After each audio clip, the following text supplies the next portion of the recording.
you see the letter N? Now look closer at the base of your thumb. There's a faint curve, a half-moon line. Do you see it? If you carry both marks, stop scrolling. This message isn't for everyone. It's for the ones who were written about centuries ago. Souls born with two frequencies inside one body, earth and heaven. You were never just spiritual. You were never just practical. You were born between worlds. They call you the bridge soul. Those who awaken during times of chaos. And right now, your awakening has begun. But don't be deceived. This isn't a blessing that makes life easy. It's a covenant that tests your strength. When the letter M and the crescent line meet on one hand, the universe begins your initiation. Not through miracles, but through tests. 3 of them, each one sacred, each one personal. And if you fail, the markings fade into ordinary lines again. But if you pass, your destiny activates. The ancient monks once called this the season of the marked. A generation of souls born with invisible codes in their palms, sent to anchor light when the world drowns in noise. That time is now. So if your life has felt heavier lately, if you've lost people, if silence has been following you, it's not bad luck. It's the first test. The test of isolation. This video isn't entertainment. It's a map for the few who will recognize the symbols on their own skin. If you have the M, if you have the moon, stay until the end, because the third test has already begun. You've felt it, haven't you? That quiet ache that never really goes away. You can be surrounded by people, yet still feel unseen. You laugh when they laugh, but inside, there's silence. A silence that no one seems to understand. Maybe you've tried to explain it before. You've said things like, I just feel different. But the more you talk, the less they hear. They nod. They smile, but they don't feel it. Listen, you're not imagining this. That distance you feel from others isn't rejection, it's preparation. In ancient palmistry, the letter M was called the mark of mission. It appears on the hands of those who came to lead, not by shouting, but by seeing truth before others do. And that kind of sight comes with a cost. Before a leader can rise, the universe isolates them, because noise kills clarity. And you, my friend, are being trained to hear something deeper. Think back to the last few years of your life.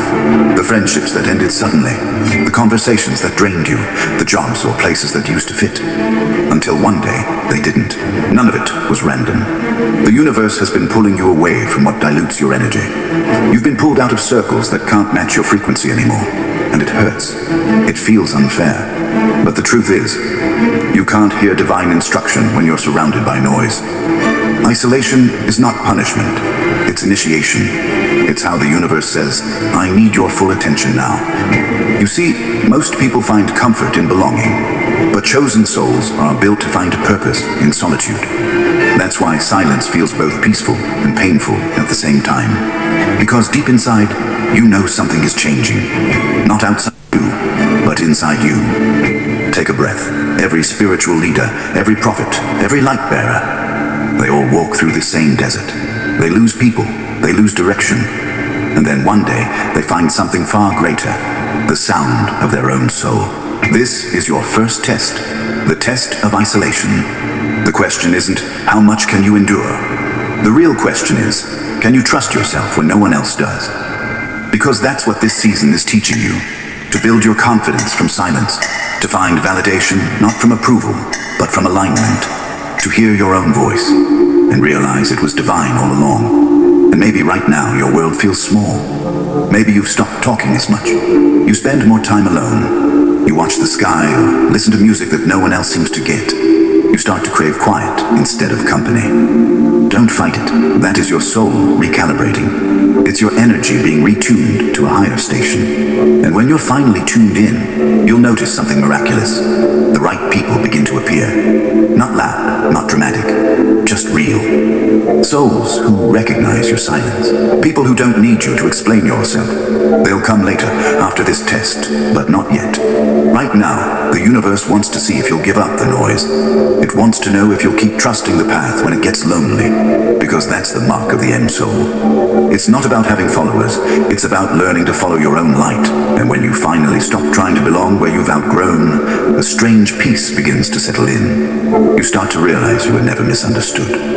You were simply simply misplaced. The world you were born to build doesn't exist yet. You are the blueprint. That's why the silence hurts. Because you're not missing people.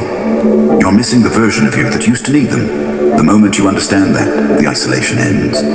Not because the crowd comes back, but because you no longer need the crowd to feel complete. And that's when the universe whispers, "Good, you passed. You've endured the first initiation. You've learned to stand alone without shrinking. You've learned that solitude isn't emptiness. It's sacred space. But as your peace grows, something else begins to awaken inside you. Strange dreams, subtle signs, a voice that seems to come from nowhere and everywhere at once. That's how you know you're being called into the next test, the test of intuition. After the silence comes the signal. It doesn't shout, it whispers. It speaks through feelings, through timing, through things that logic can't explain. You wake up one morning and think of someone you haven't seen in years, and within hours, they call. You dream of a symbol, a number, a place, and a few days later, it appears in front of you. You tell yourself it's just coincidence, but deep down, you know better. Listen, this is how your second test begins, the test of intuition. When the crescent line appears on your palm, it's more than a mark. It's an antenna, an energetic receiver that connects your physical world to the unseen one. It tunes you into what others can't sense. Vibrations, emotions, energy shifts. And at first, it's confusing. You feel too much. You walk into a room and instantly know who's hurting. You hear a song and feel someone else's memories. You get drained by crowds, anxious in small talk, yet peaceful near trees, the sea, or under moonlight. You've tried to ignore it, to fit in, but your body refuses to lie anymore. Your system is built to feel truth before words arrive. Take a breath. This sensitivity is not weakness, it's your spiritual radar. And the second test is all about learning how to trust it. Because the world will teach you to doubt it. Be rational, they'll say. Stop overthinking. Don't be so emotional. But intuition is not emotion. It's knowing without needing proof. It's memory from before memory. It's your soul recognizing the pattern before your mind catches up. The moment you begin to trust that knowing, your path starts unfolding in ways that defy reason. And that's exactly why this test exists. To see whether you'll trust your inner compass or abandon it for approval. Think of every mistake you've ever made. Didn't your gut warn you first? Didn't you feel that strange heaviness, that quiet no in your chest before you said yes? Your intuition has never failed you. You just stopped listening. And here's the truth. When you carry the crescent mark, your guidance system is louder than most people's. Ignoring it will make life louder too. In chaos, confusion, and repeated lessons, the universe doesn't punish. It repeats until you remember. So when you keep meeting the same type of person, facing the same kind of betrayal, or walking into the same dead ends, don't ask, why does this keep happening to me? Ask instead, what did I ignore the first time? Because the moment you honor your inner yes and no, life rearranges itself around your frequency. Doors close faster, but new ones open with ease. The wrong people fall away, but the right ones appear without effort, and you begin to see it, the invisible architecture of destiny moving in real time. Remember this, your intuition doesn't compete with logic, it completes it. Logic builds the map, but intuition knows the weather. It knows when to pause, when to leap, when to wait. It sees the potholes that reason can't, and here's the hidden danger. The second test doesn't appear as a crisis. It appears as comfort. The comfortable lie, the safe choice, the crowd that tells you everyone does this. But you're not everyone. If you ignore the whisper long enough, life will get louder until you can't. That's how intuition works. It starts as a nudge, then becomes a storm. You'll feel tired for no reason. You'll lose interest in what once excited you, and the things that used to work will stop working. That's not depression, that's misalignment. It's your soul saying, you've outgrown this. Take another breath. You're not losing your way, you're losing your mask. When you begin trusting your intuition, you start walking a path that no one else can see. And that's terrifying at first, because now, no one can tell you what's right. Only your inner voice can. That's why this test feels lonely. That's why it feels like walking blindfolded through fog. But every step you take in faith burns the fog away. And one day, you'll look back and realize that the whole path was visible the entire time, just not until you had the courage to walk it. You passed the test of intuition the moment you stop asking for permission to believe yourself. You stop saying, "What if I'm wrong?" and start saying, "What if I'm right?" When that happens, the crescent on your hand begins to glow in ways unseen, not literally, but energetically. It becomes a signal that says to the universe, "I'm listening now." And the universe answers, through synchronicities, through signs, through the right message arriving at the right moment. Like this one. You've passed the second test. You've learned to trust the invisible. And now, the universe prepares you for the hardest challenge of all. The final trial, the one that merges everything you've learned so far. The test of purpose. You've walked through silence. You've trusted the invisible. Now comes the hardest test of them all, the test of purpose. This is where many souls stop. They make it through isolation. They awaken their intuition. But when it's time to act, they freeze. Because purpose demands courage. It doesn't ask you to survive anymore. It asks you to lead. Listen carefully. The letter M on your palm was never a coincidence. It's the mark of earthly power, the ability to build, to create, to lead, to manifest. It's the line of those who can turn vision into reality. The crescent line beneath it is the mark of spiritual power, the ability to feel, to heal, to receive divine guidance. It's the line of those who walk between worlds. Most people have one or the other, but you carry both. That means your soul carries a double frequency, and that's why your life has never been simple. Take a breath, because here comes the truth. The final test isn't about what you can believe, it's about what you can become. The universe will place you in situations that seem impossible. Moments where your logic says, go left, but your intuition screams, go right. This is the tension between the two halves of your power. The M pulls you to build the world, the crescent calls you to transcend it. And the question becomes, can you unite them? Because if you separate them, you divide yourself. You'll live as two people, one chasing success, the other searching for peace. One tired of the material world, the other terrified of losing stability. You'll win trophies but feel empty. You'll meditate but feel lost. You'll climb mountains but never feel home. That is the curse of the half-awakened. And that is the purpose, the third test, to end the division. Listen. The world has enough dreamers with no discipline and enough achievers with no soul. What it's starving for are the bridge souls, those who bring heaven into the marketplace, who bring consciousness into creation, who lead without ego and serve without fear. That's your mission, to merge the sacred and the practical, to let your intuition guide your ambition, to use the M not for money alone, but for meaning. Remember this, a healer who hides from the world helps no one. A leader who ignores their heart leads everyone astray. You were chosen to be both. Take a moment. Think about your life right now, the work you do, the relationships you keep, the dreams you've buried under the excuse of someday. Every one of them is being tested, not because the universe wants to punish you, but because it wants to refine you. It's asking, will you keep splitting yourself in two, or will you rise as one? You might lose some things in this process. The job that drains you, the people who no longer resonate, the comfort of smallness, they'll all fade, piece by piece. And in their place, something rare begins to form. Alignment. It doesn't look dramatic. It doesn't sound like thunder. It's quiet, steady, undeniable. You wake up one morning and you realize you don't feel torn anymore. Your choices start to feel cleaner. Your actions start to feel sacred. Even ordinary moments carry meaning. That's how you know you're passing the final test. Because the test of purpose isn't a battle outside you. It's a marriage inside you. It's the union of logic and intuition, of earth and heaven, of the M and the moon. And when that union happens, something extraordinary begins. You start attracting opportunities that match your soul, not just your resume. The right ideas appear at the right time. Your words begin to heal. Your presence begins to lead. People feel different around you, even if they can't explain why. You become what the ancient texts called a living temple. Not a preacher, not a monk, not a guru, but a person who walks with purpose, who carries light in ordinary hands.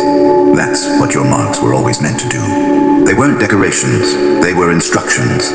You came here to remember that success and spirit were never enemies. They were always two wings of the same bird, and when you finally let them move together, you rise. Let this sink in. You're not here to escape the world. You're here to transform it, starting with yourself. And when the world begins to test you again, when people misunderstand, when plans fall apart, when the noise returns, you'll remember this moment. You'll know exactly what's happening. It's not falling apart. It's falling into place. You're being refined for your role. Because purpose isn't a goal you find. It's a frequency you become. And now, your marks have done their job. They've led you back to yourself. You've passed the test of purpose. But the journey isn't over. It's only beginning. Because once your purpose awakens, you must learn to live it. Every day, every choice, every breath. That is where destiny begins. And in the final part, you'll discover how to anchor it. How to live as one who remembers.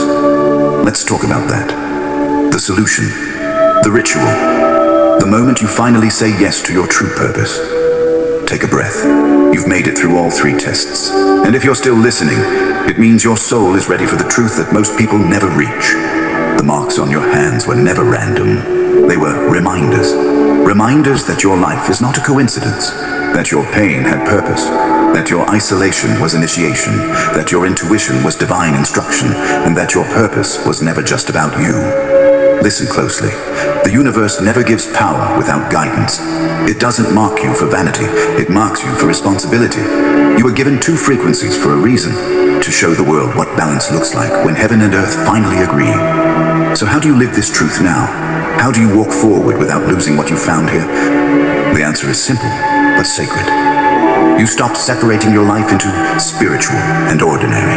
Today, you begin to treat every action, every word, every moment as an extension of your calling. When you work with presence. When you speak with light. When you rest with intention. Your life becomes your temple.